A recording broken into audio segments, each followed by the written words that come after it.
Question number 8 देखिए 8.2 exercise का। The price of TV is ₹13,000। The sales tax charge on its rate at of 12%, यानी कि एक TV का जो प्राइस है वो ₹13,000 है। तो हम सबसे पहले सोल्यूशन में जो गिवन होता है वो लिख देते हैं। द प्राइस ऑफ टीवी कितना है, ₹13,000, ये गिवन पे है। उसके बाद क्या हमें दे रखा है, sales tax charge. Sales tax क्या होता है ये मैं वही बताऊंगी कि जैसे डिस्काउंट की वीडियो के साथ ही हमने सेल्स टैक्स क्या होता है उसको एक्सप्लेन किया हो गया है। तो टीवी की प्राइस में सेल्स टैक्स जो लगता है गवर्नमेंट हमसे चार्ज करती है, उसको ऐड कर देते हैं। तो सेल्स टैक्स चार्ज कितना दे रखा है, 12%। वो भी हम यहाँ पे लिख देंगे, sales tax charge is equal to 12%। और क्या दे रखा है, बस उसके बाद आपको बताना है सेल्स टैक्स टीवी पे लगता है तो अब टीवी की प्राइस क्या हो जाती है। तो हमें परसेंटेज पता है सेल्स टैक्स की, तो सेल्स टैक्स का अमाउंट निकाल लेंगे on TV is equal to TV पे ही लगेगा सेल्स टैक्स, वो ही बेच रहा है। तो हमारे पास आ जाएगा 1312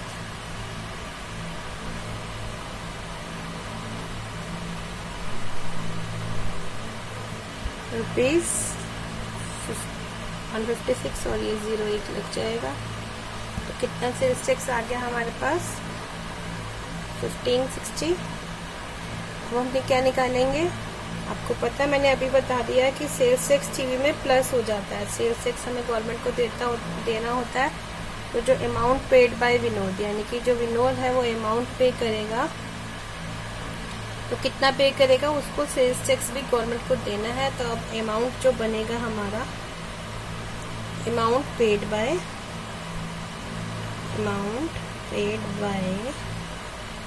अरे यार, amount paid by Vinod for TV के लिए कितना अमाउंट पे करेगा, ₹13,000 तो था ही, उस पर उसको सेल टैक्स भी देना है। कुछ प्रोडक्ट पे आजकल सेल टैक्स का भी ऐड होने लग गया है, हमें सेल्स टैक्स भी देना पड़ता है, तो वो आप इसमें ऐड कर देंगे।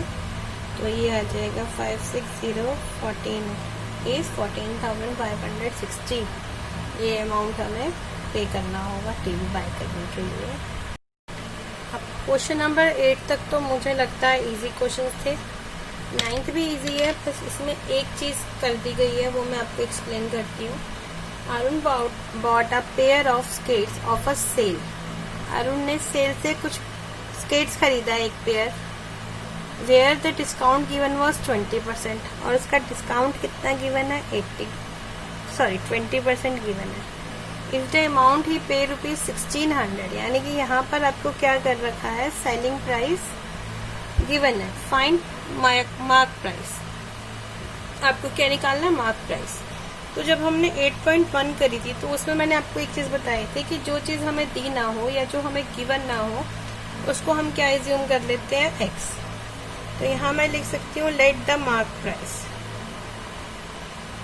मार्क प्राइस जो हमें गिवन नहीं है हम उसको एज्यूम कर लेते हैं कितना है, x। और हमें क्या क्या गिवन है वो भी लिख लेते हैं हम। हमें सेलिंग प्राइस गिवन है जिसका अमाउंट है हमारे पास 1600, और क्या गिवन है हमें, डिस्काउंट 20%। ये दो चीजें हमें गिवन है। तो आपको पता है जब सेलिंग प्राइस और डिस्काउंट दे रखा हो तो हम क्या करते हैं, मार्क प्राइस डिस्काउंट परसेंटेज दे रखी हो तो हम सबसे पहले निकाल लेते हैं डिस्काउंट का अमाउंट कितना होगा। तो हमारे पास क्या होता है, हम मार्क प्राइस जो होती है उसका 20% कर देते हैं ना। अब हमारे पास मार्क प्राइस नहीं है तो हम किसका 20% कर देंगे, एक्स का।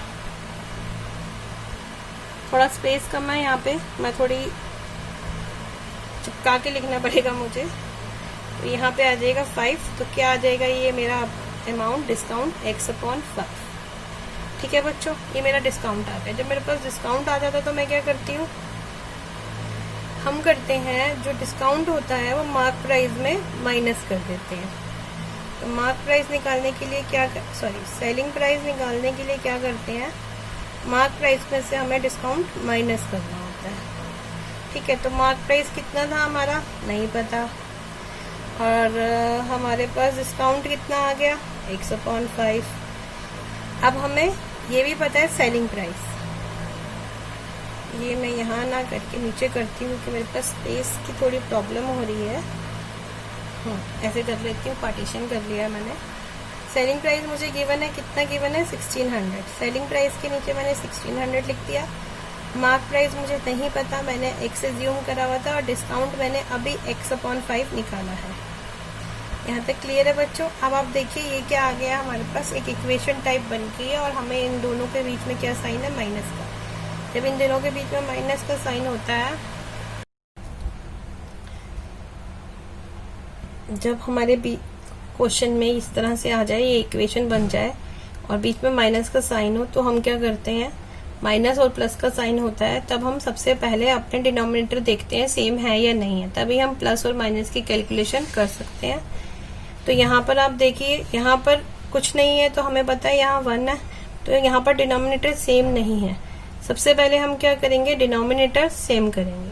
डिनोमिनेटर सेम करने के लिए मैंने आपको रेशनल नंबर में एक तरीका बताया था, बड़ा आसान तरीका है। अगर आपने नहीं देखा तो रेशनल नंबर की वीडियो देखिएगा। उसमें जब हमारे बेस सेम नहीं होते तो हम यहाँ पे देखिए एलसीएम क्या आएगा, 5 ही आएगा। मीन्स इन दोनों को बेस में हमें 5 रखना है।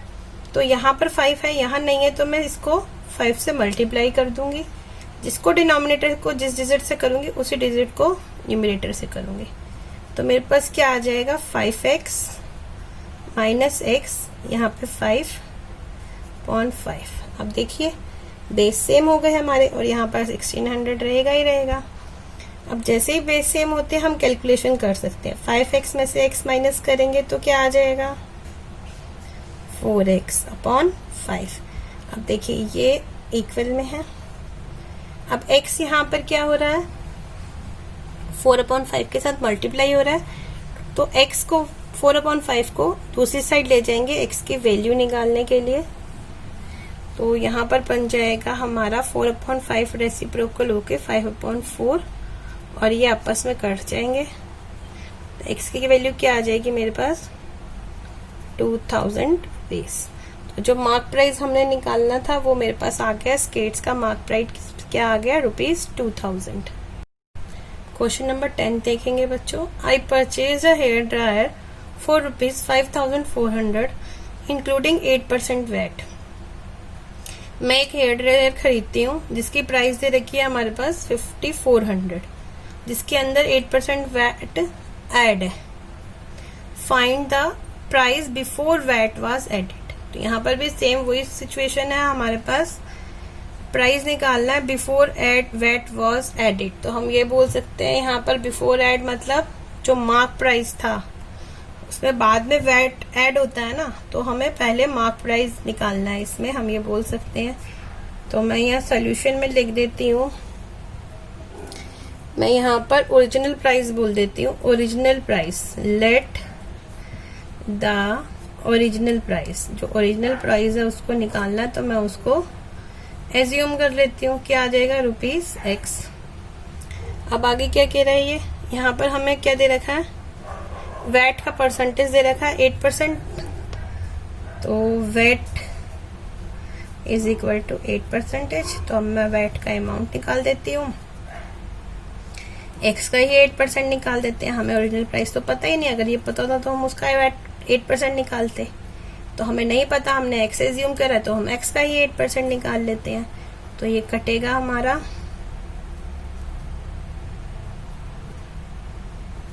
तो क्या आ जाएगा हमारे पास, ये 2x/25। ये आगे तो कटेगा नहीं अब इसके बाद हमें क्या निकालना है, और हमें क्या दिया है, I purchase hair dryer for ₹5400। इसके अंदर वैट इंक्लूड है, तो ये हमारा सेलिंग प्राइस गिवन है। तो selling price is equal to ₹5400 हमारे पास गिवन है। अब हम क्या निकालते हैं, is equal to original price में क्या करना था, वैट को ऐड करना था, वैट वॉज एडेड। तो हमारे पास सेलिंग प्राइस हमें उन्होंने दे रखा है, मीन्स इस क्वेश्चन को थोड़ा सा घुमा के पूछा हुआ है। तो ओरिजिनल प्राइस हमें नहीं पता, हमने x माना हुआ है, वहां पे x ही लिख देंगे। वैट कितना गिवन है हमने निकाल दिया, वैट 2x/25। आप यहाँ पे फिर देखिए एलसीएम ही बन रहा है। अगेन मैं वो चीज अप्लाई करूंगी, यहाँ पे 25 बनाना है तो ऊपर भी 25 से कर दूंगी, तो ये बन जाएगा मेरा 25x/25। 2x/25 is equal to 27x/25, तो 5400। अब x की वैल्यू निकालनी है तो 27/25 को जब दूसरी साइड लेके जाएंगे तो क्या करेंगे, हम रेसिप्रोकल कर देंगे उसका। अब इसको सॉल्व करना है हमें। 27/25 को ये कटेगा 9, ये 3 के टेबल से दोनों कट जाएंगे। देखिए डिविजिबिलिटी रूल लगा रही हूँ मैं, इन दोनों का टोटल 9 आ रहा है, इन दोनों का भी टोटल 9 आ रहा है, तो दोनों 3 से कट जाएंगे। 3 9 27, 3 1 3, 3 8 24, दोबारा 9, ये सीधा मैं 9 से काट देती हूँ। 9 2 18, 200, और 200 को 25 2 50, 25 2 50 रुपीज। 2 0 इसके आगे लगा दूंगी, 5000। ये मेरा आंसर आ गया। ठीक है बच्चों, ये एक्सरसाइज यहाँ पर कंप्लीट होती है। आई होप आपको ये वीडियो समझ आई होंगी। सारे क्वेश्चंस एक्सरसाइज 8.2 के क्वेश्चन 10th के साथ कंप्लीट हो चुके हैं। आप लोगों को मेरी वीडियोस पसंद आ रहे हैं तो आप लाइक, शेयर और सब्सक्राइब जरूर करिएगा। Thank you very much. God bless you all.